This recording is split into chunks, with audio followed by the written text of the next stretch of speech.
Hello friends, ఎలా ఉన్నారు? బాగున్నారా? నేను మీ శారదాని. కొద్దిగా స్టోరీ కంటిన్యూ చేస్తాను ఫ్రెండ్స్. ఏంటంటే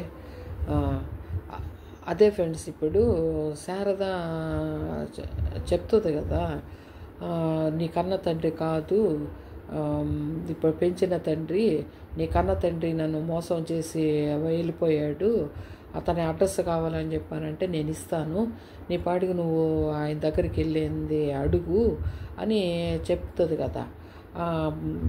వాడు దానికి సరే నువ్వు వెళ్ళాలని అని అనుకున్నాడు కదా.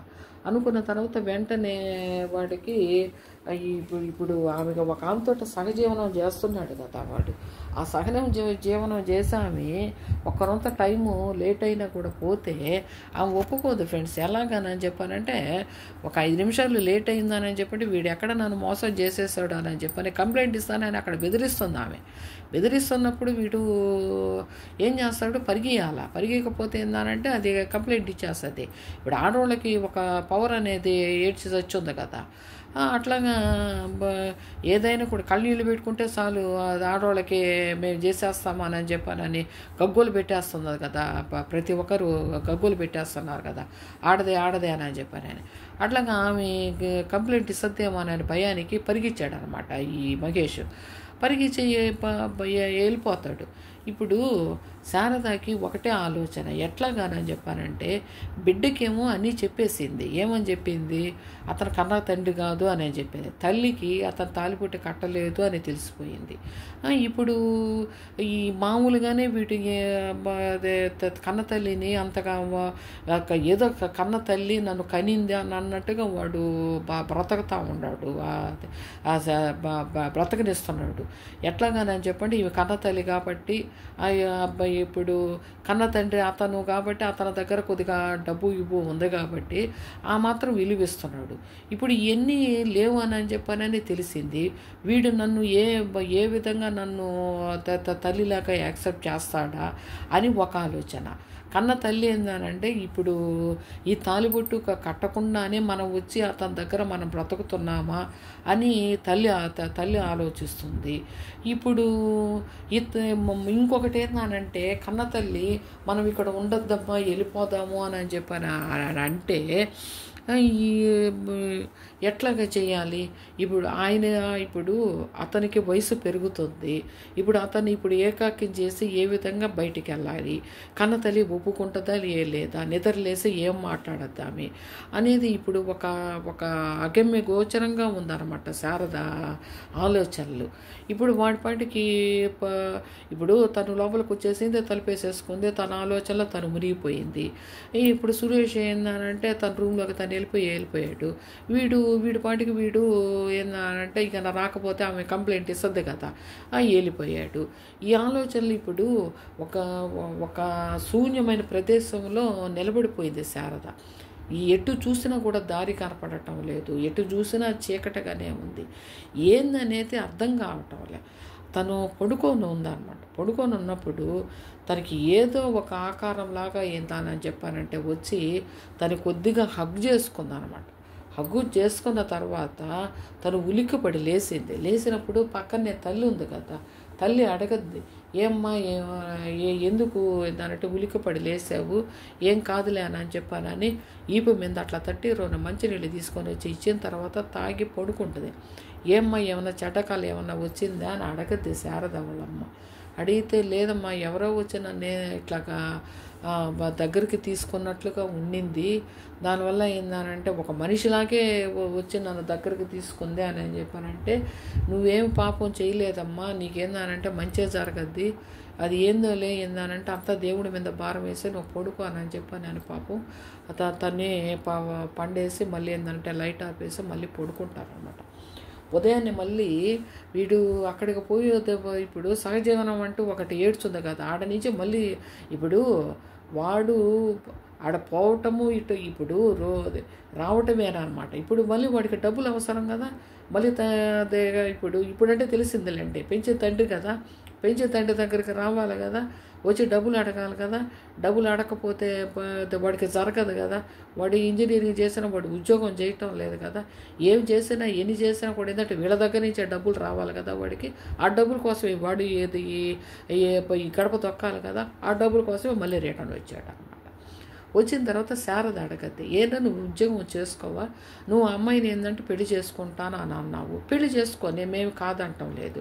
నువ్వు ఆమె కూడా తీసుకొని వచ్చి ఇంట్లో పెట్టి మీరు తినందే తినండి అని చెప్పని నువ్వు చెప్తున్నావు. తనకు మళ్ళీ ఒక బిడ్డ ఉంది. ఇప్పుడు మళ్ళీ అది అయిపోయిన తర్వాత ఇప్పుడు ఆస్తి అని అంటున్నావు. ఇప్పుడు నీకు అన్ని నిజాలు నేను చెప్పాను, ఇప్పుడు ఆస్తి రమ్మని చెప్పానంటే నీకు ఎందుకు వస్తుంది ఆస్తి అని అడగద్దు అనమాట. అప్పుడు వాడు అట్లా కాదు, నువ్వు కానీ చెప్తే నాన్న ఇస్తాడు అని చెప్తాడు. అంటే నేను చెప్తే ఆస్తి ఇచ్చేది, నేను ఆస్తి ఆయన దగ్గర నుంచి అడిగి తీసుకునేంత దాన్ని నేను కాదు. ఏందనంటే ఆయన ఒక ట్రస్ట్కి రాసిచ్చినా కూడా నేను సంతోషపడతాను, కానీ నీకంటూ ఇచ్చేదానికి మాత్రం నేను ఒప్పుకోను అన్నట్టుది. దేనికి ఒప్పుకోవు అని చెప్పని పైకి పోతాడు. పైకి పోయిన తర్వాత ఆమె చెప్పొద్దు అనమాట, నాకంటూ ఒక నీతి న్యాయం ఏడ్చింది కాబట్టి నేను ఈ విధంగా ఆ రోజు అతని దానిలో మోసపోయిన దానివల్ల నేను ఈ విధంగానే ఉన్నా. నేను మళ్ళీ ఆ రోజు నుంచి నేను ఏ తప్పు నేను ఎరగను. ఒకసారి మోసపోయాను, అయిపోయింది. నేను భూమి మీదకి తీసుకొని వచ్చాను. ఇప్పుడు అతన్ని మోసం చేసి నీకు డబ్బులు ఇస్తే నువ్వు నీ పాటికి నువ్వు డబ్బులు తీసుకొని వెళ్ళిపోతే అతన్ని నేను అన్యాయం చేశాను. నేను అసలు నువ్వేం మాట్లాడుతూ ఉండవు అని చెప్పి నేను అడగద్ది. అడిగితే నాకు ఎంత అనవసరము, నాకు డబ్బు కావాలి, నువ్వు ఎట్టన్నా పో ఏందని చెప్పానంటే నాన్న ఎట్టన్నా పో, నేను నాకు అనవసరము, నేనుగా ఈ ఇంటి వారసులాగా నేను ఉన్నాను కాబట్టి నాకు డబ్బులు కావాలి అని అంటాడు. ఆస్తి కావాలి, డబ్బులు కావాలి, ఇదే మాట అనమాట. వాడు ఒక మైండ్ సెట్ ఫ్రెండ్స్. ఏందనంటే వాడు తెలివిగలవాడని తెలీదు, తెలివి లేనివాడని తెలియదు. ఒకసారి చూస్తే తెలివిగా ప్రవర్తిస్తాడు, ఒకసారి చూస్తే తెలివి లేకున్నట్లుగా ప్రవర్తిస్తాడు. ఎట్లాగా అని అంటారు కావాలా. ఇప్పుడు ఆ అమ్మాయితోటి సహజీవనం చేస్తున్నా కూడా వీడు అక్కడికి తీసుకొని పోయి ఆ డబ్బులు పెడుతున్నాడు అని చెప్పానంటే పెట్టడం లేదు ఫ్రెండ్స్. ఎట్లాగానంటే ఈ డబ్బులు పెడితే వీడి దగ్గర స్టాండర్డ్గా అమ్మాయి ఉంటుందని కూడా వీడు అనుకుంటున్నాడు. ఎట్లాగానంటే వీడు ముందే అవాయిడ్ చేయాలని అన్నాడు. ఆ అమ్మాయిని అవాయిడ్ చేయాలని చెప్పానంటే ఆ అమ్మాయి అవాయిడ్ చేయలే వాడిని. దానివల్ల ఏందని చెప్పి కొద్దిగా ఇరుక్కొని ఉన్నాడు. కానీ అమ్మాయికి కూడా తెలిసి వచ్చినప్పుడు ఏంటంటే వీడిని బయటికి నెట్టద్దు అనమాట. ఆ అమ్మాయికి తెలియాలిగా, వీడు పండు కూడా పండాలి కదా, వీడు బయటికి రావాలని చెప్పానంటే అట్లాగా వీడి అవసరాలు వీడు చూసుకుంటున్నాడు. కానీ ఆ అమ్మాయికి పెడుతున్నాడు అనేది కూడా మనం కూడా అది కూడా అనుకోవాలి. ఆ అమ్మాయికి మాత్రం వాడు పెట్టడం లేదు. ఇప్పుడు ఆ అమ్మాయికి ఒక సమస్య ఏమైందనంటే ఇప్పుడు ఉంచుకున్న వాడిని ఈమె సాకాలి, తన బిడ్డని తనే సాకాలి, తల్లిదండ్రుల్ని తనే సాకాలి. ఇప్పుడు ఈ అమ్మాయికి ఎక్కడి నుంచి వస్తాయి డబ్బులు? ఈ అమ్మాయి ఏందని చెప్పానంటే వీడేదో ఆస్తి పరుడని చెప్పానని వీడిని కానీ పెళ్లి చేసుకుంటే ఏందనంటే వీడి మీద ఈ భారం అంతా ఎత్తేయాలని ఆమె ఆలోచించేది.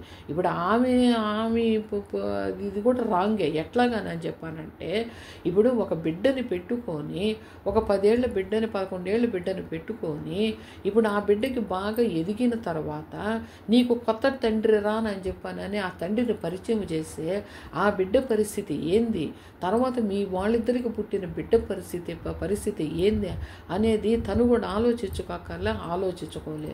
ఏందనంటే డబ్బులు ఉంటే ఏందనంటే అన్నీ మాసిపోతాయి ఫ్రెండ్స్. ఏందనని చెప్పానంటేను ఒక్క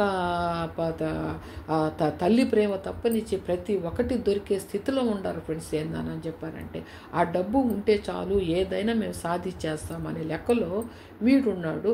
ఆ అమ్మాయి కూడా ఏంటంటే కొద్దిగా ఆశపడింది అనంటే ఈ డబ్బుల కోసమే ఆశపడింది. తను లగ్జరీగా బతకొచ్చు అని అన్నాను. కానీ వీడు ఇప్పుడు వీడు తలరాత ఏందని చెప్పారంటే మంచిగా ఉందనే నేను అనుకుంటున్నా. ఎట్లాగానంటే వీడు అమ్మాయి దగ్గర నుంచి బయటపడాలి కాబట్టి, బయట పడితేనే ఏందనంటే వాళ్ళ జీవితాలు బాగుపడతాయి, వీడి జీవితము బాగుపడుద్ది. ఎట్లాగానంటే బిడ్డ జీవితం బాగుపడుద్ది ఫ్రెండ్స్. ఇప్పుడు ఈ అమ్మాయి దగ్గరికి అంతగా ఇప్పుడు వీడంటే సంపాదన లేదు కాబట్టి అమ్మాయి దగ్గరికి పోయాడు, సంపాదన ఉన్నవాడు అమ్మాయి దగ్గరికి పోడు. ఎట్లాగానని చెప్పానంటే వీడు అవసరం కోసం ఆ డబ్బులు లేకుండా ఉండబట్టి వీడు వెళ్ళాడు. డబ్బులు కానీ ఉంటే ఏందని చెప్పానంటే ఇప్పుడు ఆమెలాంటి ఇప్పుడు బిడ్డ తల్లే కాదు కదా, ఇంకా వేరే వాళ్ళు వస్తారు కదా. అట్లాగా ఏందనంటే వీడికి జరగక వెళ్ళాడు కానీ అమ్మాయి దగ్గరికి, జరిగి కానీ ఉంటే మాత్రం వీడు వెళ్ళుండేవాడు కాదు అనమాట. ఇది వాడు అదృష్టం అనుకోవాలా దురదృష్టం అనుకోవాలా మనకైతే తెలియదు.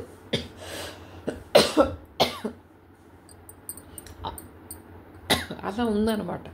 అప్పుడు ఉదయాన్నే వస్తాడనమాట. వచ్చిన తర్వాత మళ్ళీ అడగద్ది, ఇట్లాగా నేను ఆస్తి ఇప్పించాను, నీ పాటికి నువ్వు వెళ్ళిపో, నువ్వు ఉద్యోగం చూసుకొని వెళ్ళిపో, అతనికి మమ్మల్ని అన్యాయం చేసేదానికే నువ్వు పుట్టున్నావు, ఈ ఆస్తి ఏందని చెప్పండి ఎటువంటి హక్కు లేదని చెప్పాను కదా, నీ పాటికి నువ్వు వెళ్ళిపోనని చెప్పి శారద డెసిషన్ చెప్పింది కదా. చెప్పిన తర్వాత కూడా వాడు వెళ్ళాలి కదా, వాడు సంపాదించుకొని తినాలని అనుకున్నప్పుడు, వాడి జీవితం వాడు బతకాలని అనుకున్నప్పుడు, చదివించారు ఉద్యోగం చేసుకొని వాడు బయటికి పోయి బతకాలి కదా. వాడు అట్లా కాదనమాట. ఆ ఉద్యోగం చేస్తే ఏందని చెప్పంటే ఒళ్ళు గరగద్దేమో అని ఉద్యోగం చేయడు, ఆస్తి మాత్రం కావాలి.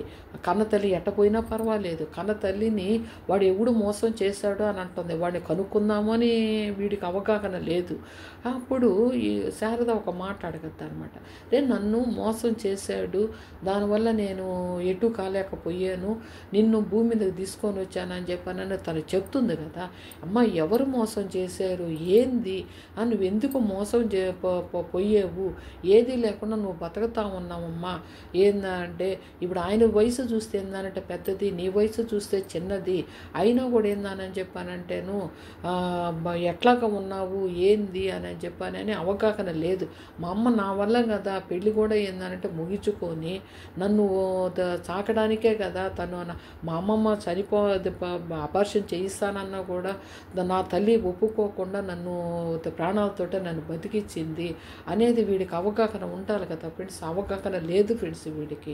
ఎంతసేపటికి డబ్బేందనంటే ఈ రోజుకి ఈ డబ్బులు అవసరం పడ్డాయా, ఈరోజు ఇప్పుడు ఈ 10,000 రూపాయలు అవసరము, ఈ రోజే ఫ్రెండ్స్ ఏందనంటే 10,000 రూపాయలు చేతిలో పడిపోతే ఈ రోజు డెసిషన్ ఈ రోజే అని అనమాట.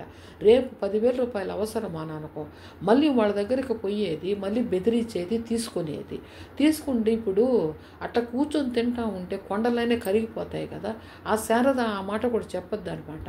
ఇప్పుడు ఏ హక్కు లేదు అని చెప్పని నీకు చెప్పినా కూడా నువ్వు ఇదే మూర్ఖంగా ఉండవు అని చెప్పానంటే రేపు ఇప్పుడు నన్ను కూడా వ్యభిచారం చేసి డబ్బులు తీసుకొని వచ్చి నాకు ఇయ్యానని చెప్పాననే స్థితికి నువ్వు వస్తావని చెప్పానని నేను అనుకుంటున్నాను. నువ్వు ఇంత డబ్బు కోసం ఎంత దిగజారిపోతా ఉండవు నువ్వు, అసలు నువ్వు ఏ విధంగా బ్రతకాలని అని అనుకుంటున్నావు. నీకు ఉన్న విషయాలన్నీ నేను చెప్పాను, అయినా కూడా ఏందనంటే నువ్వు మా మాట వినటం లేదు. నువ్వు మాత్రం ఏందనంటే ఇంట్లో కానీ ఉన్నామంటే నాకు మనశ్శాంతి కూడా ఉండదు, నేను నా తల్లిని తీసుకొని ఎట్టయినా వెళ్ళిపోతాను. నీకు ఇప్పుడు నీకు చదువు సంధ్య అనేది ఒకటి నేర్పించాను, నీకంటూ చదివేవని చెప్పి ఒక సర్టిఫికేట్ అనేది ఉంది. నువ్వు చచ్చిపోతావో నాకైతే తెలియదు, నువ్వు బ్రతకుతావో అన్న నాకైతే తెలియదు. ఇప్పుడు ఆ సర్టిఫికేట్లు నేను ఉపయోగించుకొని మంచి పొజిషన్లోకి పోతావా అనేది నాకు తెలియదు, మంచి పొజిషన్లోకి పోవా అనేది నాకు తెలియదు. అంతా నీ నిర్ణయమే, నీ మీదనే పెట్టుకో. నేనైతే ఏందని చెప్పి భరించే శక్తి నాకు లేదు. నా తల్లి ఇప్పుడు ఇక్కడ ఉన్నామంటే నా తల్లి ఉండదు. ఏందనంటే నా తల్లి కానీ నేను కానీ నా తండ్రి కానీ ఒక నీతి మీద బ్రతికిన వాళ్ళమే. ఇప్పుడు అతను అల్లుడు కాదా అని చెప్పి తెలిసిన తర్వాత నా తల్లి రేపు ఉంటుంది ఇక్కడ అనేది నేను అనుకోవటం లేదు.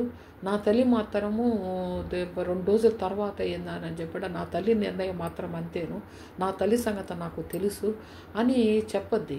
చెప్పి ఏందనంటే బయటికి నెట్టేస్తుంది. అప్పుడు సురేష్ వస్తాడనమాట లోపలికి. వచ్చి ఎందుకు శారద 10 రోజులు ఆగు, తర్వాత ఏందనంటే శాంత పడిపోయిన తర్వాత మాట్లాడతాము, ఆవేశం మీద నువ్వేం మాట్లాడుతున్నాడో వాడేం మాట్లాడుతున్నాడో నీకు అర్థం కావటం లేదు. ఒకరంతా శాంత పడిన తర్వాత ఏం నిర్ణయం తీసుకుంటావో వాడేం నిర్ణయం తీసుకుంటాడో కూడా మనకే అర్థం కావాలి కదా, వదిలేసేయమ్మా అని చెప్పని లోపలికి వచ్చేస్తాడనమాట. సరేనని చెప్పి రేపు గమ్ముగా అయిపోద్ది. అప్పుడు వాళ్ళ అమ్మ ఏందని చెప్పానంటే వచ్చిన తర్వాత ఇప్పుడు 2 రోజుల తర్వాత చెప్పొద్దు అని అనుకుంటే, కానీ వాళ్ళ అమ్మ వెంటనే ఏందని చెప్పానంటే, శారద నేను నిర్ణయం తీసుకున్నానమ్మా అని చెప్పానంటే, ఏం నిర్ణయం తీసుకున్నావమ్మా అని చెప్పానంటే, నువ్వు వస్తావా రావా అయితే నాకైతే తెలియదమ్మా, నేను మాత్రం ఏందానని చెప్పానంటే బయటికి వెళ్ళిపోవాలని అనుకుంటున్నాను అని అంటుందన్నమాట. అప్పుడు ఇప్పుడు తను చెప్పింది కరెక్టే, తల్లి మనసు తను చదివి ఉంది, ఈ బిడ్డ మనసు తను చదివి ఉంది. దానివల్ల ఏంటంటే తల్లి ఏం నిర్ణయం తీసుకుంటుందని తన ముందే తెలుసు అన్నమాట. నువ్వు చెప్పక్కర్లేదమ్మా, నేను ఎప్పుడో అనుకున్నాను ఈ విధంగా నువ్వు ఉండవని చెప్పానని. కానీ ఒకటి, ఆయన వయసు పైబడిపోతుంది, ఉన్నన్ని రోజులు ఉన్నాము మనము, అది తీరిపోయిన తర్వాత అతన్ని వదిలేసి మనం బయటపడేది ఏదన్నా మంచి పనేనమ్మా అని చెప్పాను, నేను అడగద్దానమాట. అప్పుడు శారదమ్మ ఆయన ఏందని చెప్పారంటే మంచి మనసుకి మంచి